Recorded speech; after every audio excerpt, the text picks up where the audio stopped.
السلام علیکم، میں امداد سمرو۔ ایک آدمی، دو خواتین اور 4 نکاح اور عذابوں کا سلسلہ۔ ایک عذاب سے قوم گزری ہے کل، اور 48 گھنٹے قوم پر مزید اسی طرح کے عذاب رہیں گے، اور ساتھ ہی عذابوں کا نیا طوفان آنے والا ہے جس کا اعلان باضابطہ سرکاری طور پر کر دیا گیا ہے۔ ایک ہاتھ سے قوم سے معافی مانگی گئی ہے اور دوسرے ہاتھ قوم کے لیے عذابوں پر دستخط کر لیے گئے، یوں کہہ لیجیے کہ عذابوں کا پروانہ جاری کر دیا گیا ہے۔ لیکن پہلے جو کہانی ہے وہ ہے دیانتداری کی، ایمانداری کی، اخلاقیات کی، سچائی کی، خلوص کی، معاشی اخلاق کی، سماجی اخلاق کی۔ عمران خان صاحب کل قوم کو بیٹھ کر لیکچر دے رہے تھے کہ جمہوریت کے اندر اخلاقیات ہوتی ہے، جمہوریت کے پاس ہتھیار نہیں ہوتا۔ 100% درست۔ جمہوریت ووٹ کے ذریعے ہوتی ہے، جمہوریت حقیقت اور سچائی کے قریب تر ہوتی ہے، لوگوں کی خواہش کے مطابق ہوتی ہے۔ لوگ اپنے فیصلے جن کے ہاتھ میں دیتے ہیں ان کے وعدوں کے مطابق، کیونکہ لوگوں سے پہلے وعدہ کیا جاتا ہے، لوگوں کو کہا جاتا ہے کہ بھئی ہم آپ کے دکھ درد میں آپ کے ساتھ ہوں گے، ہم آپ کے مسائل حل کریں گے۔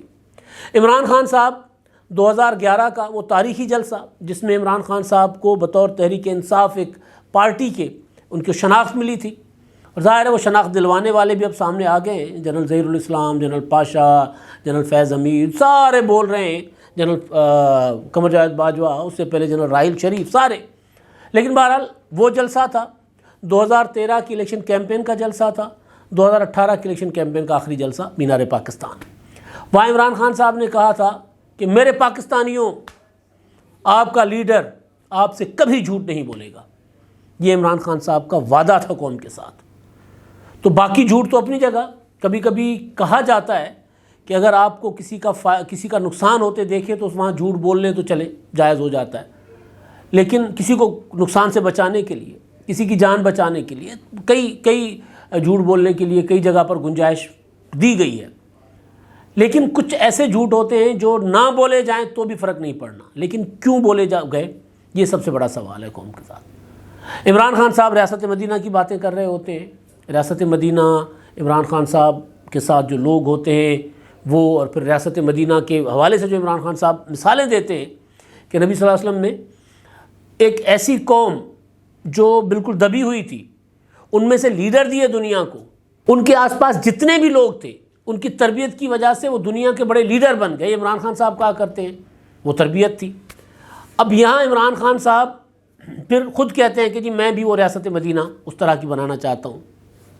اب عمران خان صاحب کے جو قصے ہیں، کہانیاں ہیں، وہ جیسے جیسے وقت گزرتا جا رہا ہے سامنے آ رہے ہیں، اور گواہ سامنے آ رہے ہیں۔ جیسے میں نے پہلے کہا کہ اب ظہیر الاسلام نے کہا کہ جی ہم عمران خان صاحب کو لے کر آئے تھے، جنرل پاشا کے متعلق باتیں چلی، اب جنرل فیض حمید کے متعلق کہانیاں، قصے، جنرل قمر جاوید باجوہ اپنی زبان سے کہہ رہے ہیں کہ ہاں عمران خان صاحب کو ہم نے بنایا۔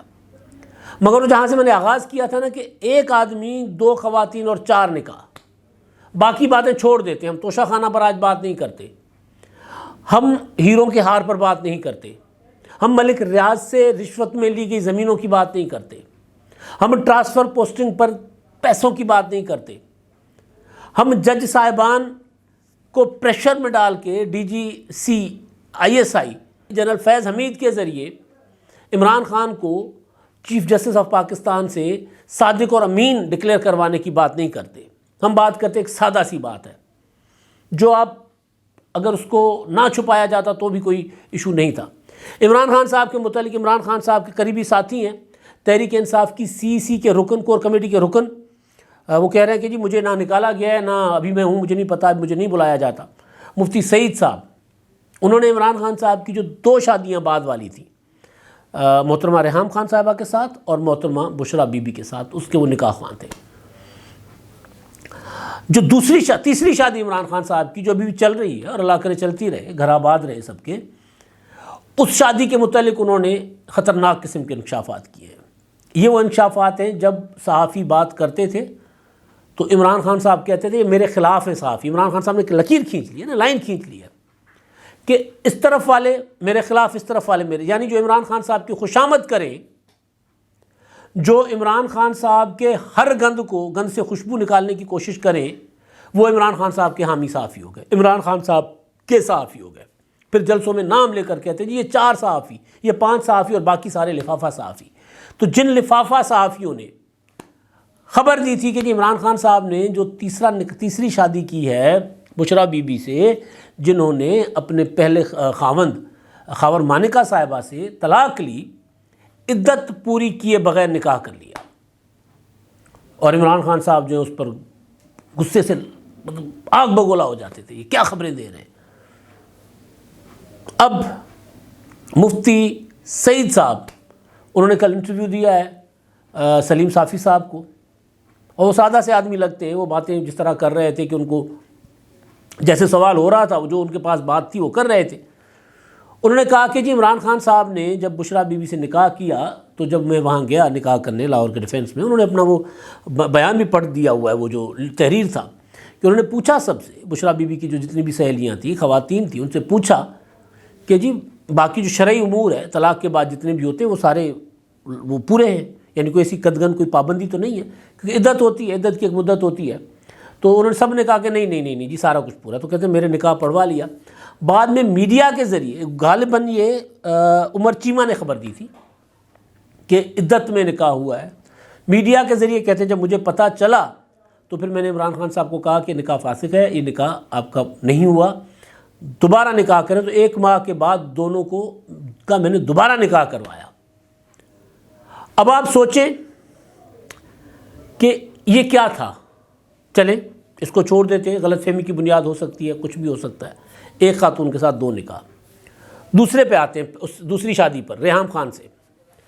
ریحام خان کے ساتھ عمران خان صاحب کی شادی 2014 کے دھرنوں میں محرم میں ہو گئی تھی، محرم الحرام چل رہا تھا، شادی ہو گئی تھی، خبریں ادھر ادھر سے آ رہی تھیں، عمران خان صاحب شادی کو اون نہیں کر رہے تھے، اس پر ان کی بہنیں بھی ان سے ناراض ہو گئی تھیں۔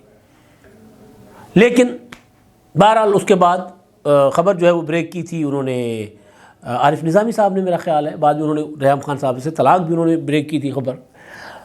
تو وہ خبر آ گئی، اس خبر کے عمران خان صاحب نے خبر کو تسلیم نہیں کیا، ڈسون کیا، بعد میں شادی کا اعلان کر دیا کہ جو شادی کر رہے ہیں ریحام خان سے عمران خان صاحب، اور پھر نکاح ہوا، دکھایا گیا، نکاح ہوتا ہے، پھر عمران خان صاحب اور ریحام خان صاحبہ مدرسے میں جاتی ہیں، مدرسے میں جا کر بچوں کے ساتھ ولیمہ، بچوں کے ساتھ، مدرسے کے بچوں کے ساتھ کیا۔ بہت اچھا، یہ اچھا جیسچر تھا کہ آپ بہت بڑے خرچے کرنے سے بہتر ہے کہ آپ اگر مدارس کے بچے جو ہیں یا کسی جو یتیم خانے کے بچے ہوتے ہیں ان کے ساتھ اگر آپ اپنی خوشیاں سانجھی کریں تو اس سے بڑی کوئی سماجی خدمت نہیں ہو سکتی۔ لیکن بہرحال آپ کو میں صرف یاد کرا رہا ہوں کہ وہ پھر آپ نے دیکھا ہوگا کہ ریحام خان وہ پھر عروسی لباس میں اور وہ یوں کر کے ہاتھ کر کے تصویریں بنوانے والا فوٹو شوٹ پراپر سارا کچھ۔ تو شادی پہلے ہو چکی ہوئی تھی، نکاح پہلے ہو چکا ہوا تھا، دوسرا نکاح فرضی نکاح کروایا گیا میڈیا کو دکھانے کے لیے۔ جب یہ خبریں آئیں تو اب بھی عمران خان صاحب آگ بگولا ہو گئے تھے، انہوں نے کہا تھا کہ نہیں یہ جھوٹ بول رہے ہیں، یہ لفافہ صحافی ہیں۔ طلاق ہو گئی ریحام خان سے، طلاق کی خبریں آئیں پھر بھی عمران خان صاحب آگ بگولا ہو گئے۔ مرحوم عارف نظامی صاحب ان کے خلاف پتہ نہیں کیا کیا باتیں کی عمران خان صاحب نے، خبر سچی نکلی، طلاق ہو گئی، کنڈیشنز تھیں، جو بھی تھا، بیچ میں لوگ تھے۔ جہانگیر ترین صاحب نے، میرا خیال ہے اس میں بڑا اہم کردار ادا کیا تھا عمران خان صاحب کی عزت بچانے میں۔ اس کے بعد انہوں نے بھگتا بھی، صلاح جو دیتے ہیں عمران خان صاحب محسنوں کو۔ کل پرسوں میں نے کہا محسن نقوی عمران خان صاحب کو اس لیے اچھے نہیں لگتے کیونکہ عمران خان صاحب محسن کش ہیں، اس لیے عمران خان صاحب کو محسن اچھے نہیں لگتے، محسن نقوی کے خلاف اسی لیے بنے ہوئے، محسن نقوی ہو گئے، اپنا محسن بیگ ہو گئے۔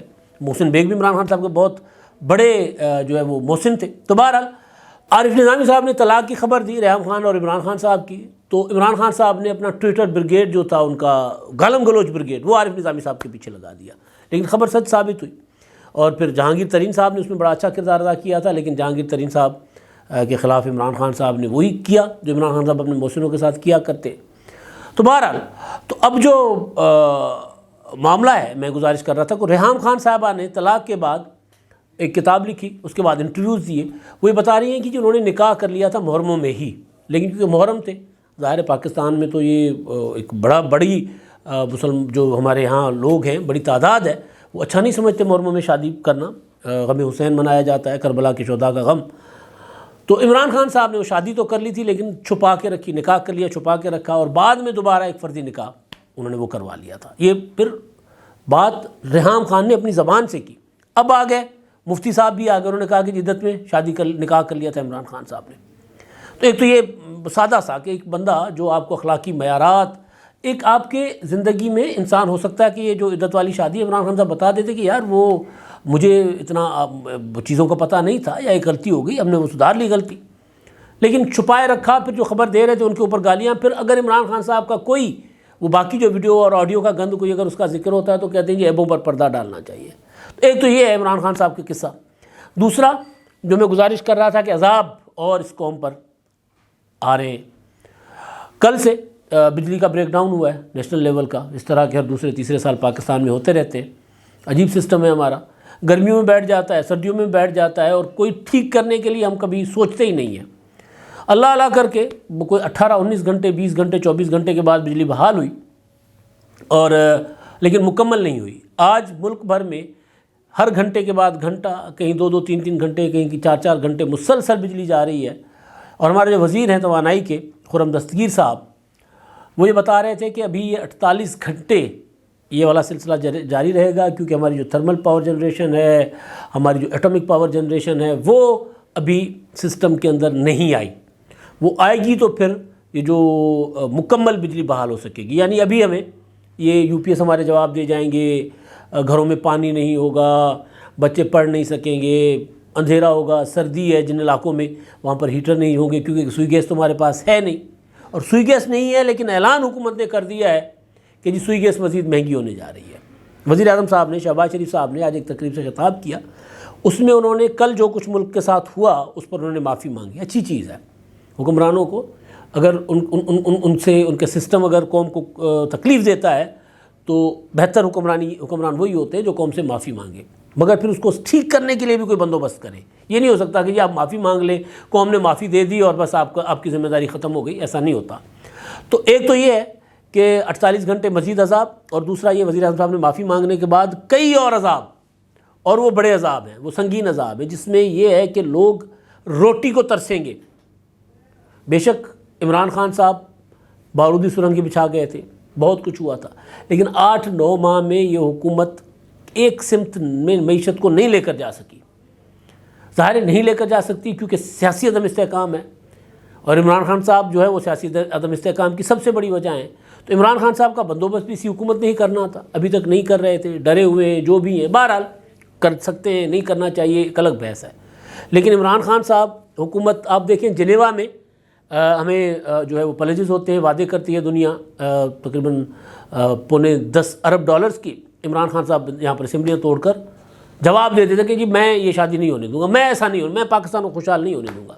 لیکن بہرحال عمران خان صاحب اپوزیشن میں بیٹھے ہوئے ہیں، وہ اگر پاکستان کو عدم استحکام کا شکار کر رہے ہیں تو عمران خان صاحب کو روکنا میری یا کسی اور کی ذمہ داری نہیں ہے، حکومت کی ہے، ریاست کی ذمہ داری ہے.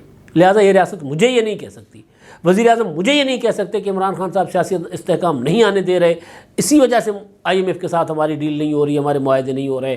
عمران خان صاحب یہ سارا کچھ کر گئے تھے، وہ ٹھیک بات ہے.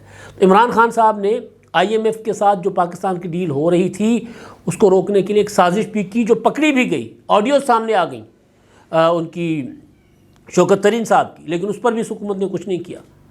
حکومت سنبھال نہیں پا رہی معیشت کو. آج وزیر اعظم صاحب نے کہا ہے کہ جی IMF کے ساتھ ہم جو نواں جائزہ اجلاس ہے اس کی طرف ہم جا رہے ہیں، اور ہم نے IMF کو کہا ہے کہ آئیں بیٹھیں، نیگوسیشنز کرتے ہیں، آپ کی شرائط پر بات کرتے ہیں. لیکن خبر یہ ہے کہ حکومت نے تمام شرائط IMF کی مان لی ہیں، اور ان شرائط کے نتیجے میں جو مہنگائی ابھی ہے وہ کہیں زیادہ اور بڑھ جائے گی. بجلی مہنگی ہوگی، مزید پیٹرول مزید مہنگا ہوگا، سوئی گیس مزید مہنگی ہوگی، ڈالر کو حکومت کنٹرول نہیں کرے گی، یا IMF کی شرائط ہے.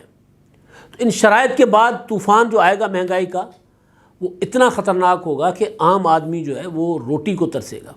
اور حکومت اگر چاہتی ہے کہ ملک میں استحکام آئے تو پھر حکومت عوام کے لیے، یعنی اگر سیاسی عدم استحکام آگے زیادہ سنگین نہ ہو تو حکومت کم از کم غریب عوام کو ٹارگیٹڈ سبسڈی دے.